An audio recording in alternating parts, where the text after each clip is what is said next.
Sa pagpapatuloy ng ating balitaan, nagpapatupad na ng preemptive evacuation ang pamahalaang lokal ng Navotas City dahil sa banta ng muling pagbaha sa barangay San Jose buhat ng nawasak na river wall.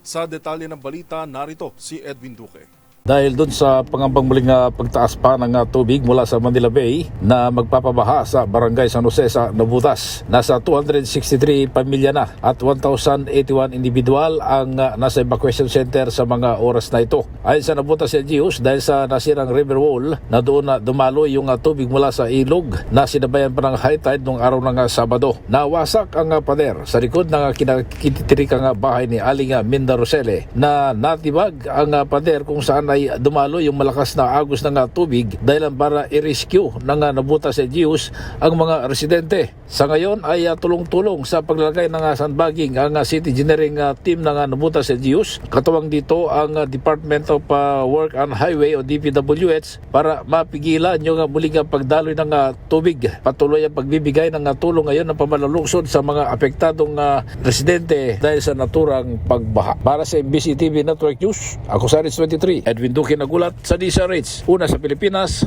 una sa Pilipino.